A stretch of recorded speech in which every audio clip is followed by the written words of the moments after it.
आप देख रहे हैं लेटेस्ट कानपुर न्यूज। रूस यूक्रेन वॉर के बीच कानपुर का एक और छात्र यूक्रेन से पहुंचा कानपुर शहर, सुनाए अपनी दास्तां। रूस यूक्रेन वॉर के बीच कानपुर का एक और छात्र यूक्रेन से कानपुर पहुंचा। भारत सरकार द्वारा अग्रहित इंडिगो का विमान करीब 170 छात्रों को रोमानिया के रास्ते दिल्ली पहुंचा, जहां से कानपुर के बर्रा के रहने वाले दैव्यम वाजपेयी आज अपने घर पहुंचे। घर पहुंचकर दैव्यम ने राहत की सांस ली और भारत सरकार समेत मालदोवा, रोमानिया के लोगों का सहयोग के लिए आभार व्यक्त किया। दैव्यम यूक्रेन के ओडिशा शहर में रहकर MBBS 5वीं वर्ष की पढ़ाई कर रहे थे। उन्होंने हमारे संवाददाता से बातचीत करते हुए यूक्रेन के हालातों और यूक्रेन से कानपुर पहुंचने के सफर के बारे में खुलकर बताया। कल आपको हम लोग एक साथ 160 बच्चे एक साथ आए हैं इंडिगो एयरलाइन से। चाहे आप पैदल निकले पर निकलिए तो एक कोई लड़की प्रतिनिधित्व कर रही है, उनका 500 बच्चे हैं खारका किसी गांव में ठहरे हुए हैं जहाँ पर थोड़ा सुरक्षित उनको लग रहा है। 500 बच्चे। ये क्या नाम है आपका? जी, मेरा नाम दैव्यम वाजपेयी है और मैं निवासी उड़ीसा शहर का था और वहाँ पर मेडिकल की पढ़ाई कर रहा था। वर्तमान स्थिति में घर में सुरक्षित महसूस कर रहा हूँ। कल भारत सरकार आपको आपके घर तक आपको पहुंचाया गया है। किस तरीके के यूक्रेन में हालात हैं और कैसे निकले आप वहाँ से? यूक्रेन में हालात दयनीय होते जा रहे थे 24 तारीख के बाद से, जब से वहाँ पर शेलिंग और बमबारी शुरू हुई। वहाँ से निकलने का निर्णय किया गया और वहाँ से दो देशों में हमने प्रस्थान किया। पहला मोल्दोवा और दूसरा रोमानिया।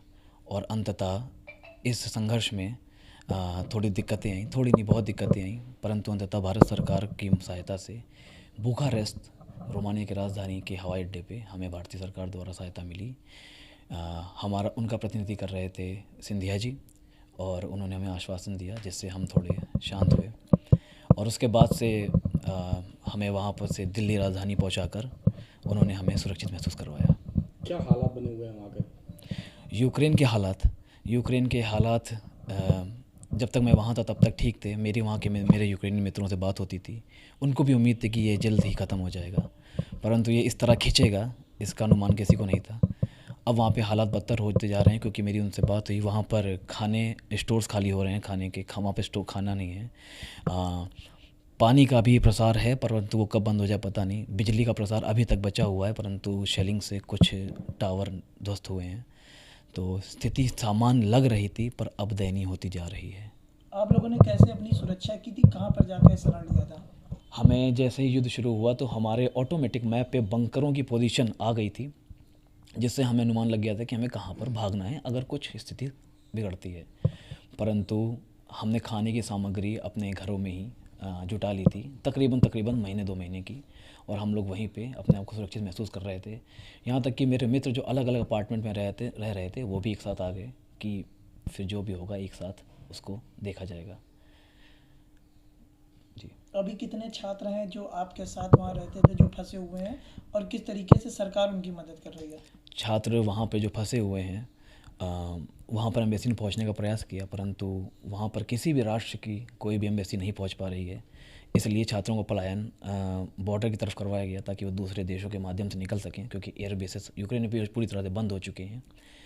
वहाँ पर छात्र, मेरे सारे मित्र लगभग निकल चुके हैं, परंतु खार्किव में जहाँ पर ज़्यादा बमबारी हो रही है वहाँ पर अभी भी 500 छात्रों ने वहाँ से निकलने का प्रयास किया और वहाँ के किसी 5 के गाँव में वह शरण लिए हुए हैं। उम्मीद है कि भारत सरकार ने हो सकता है कि वो मॉस्को वहाँ से ले जाए जाएँ और मॉस्को से बहुत की राजधानी दिल्ली लाए जाएँ। आज आप घर आ चुके हैं, कैसा महसूस कर रहे हैं? बेशक सी बात है, किसको देना चाहते हैं? मातृभूमि है, घर पे सुरक्षित महसूस कर रहा हूँ, ये खुद में बड़ी बात है और इसका श्रेय भारत सरकार को पूर्णतः जाता है। इसका श्रेय बच्चों को भी जाता है जिन्होंने ये सब देखते हुए अपने आप को वहाँ से निकालने का प्रयास किया और साथ ही साथ अपने माँ बाप और अपने संबंधियों को शांत रखने का प्रयास किया। अत्याचार हुआ है बॉर्डरों पे, परंतु इसमें भी यूक्रेन की कोई गलती नहीं है, क्योंकि वहाँ पर ऐसी स्थिति है, दयनीय स्थिति है कि सोचने विचारने की क्षमता ख़त्म होती जा रही है। घर आके सुरक्षित महसूस कर रहा हूँ। सब्सक्राइब करें हमारे लेटेस्ट कानपुर न्यूज़ चैनल को और बेल आइकन दबाना ना भूलें।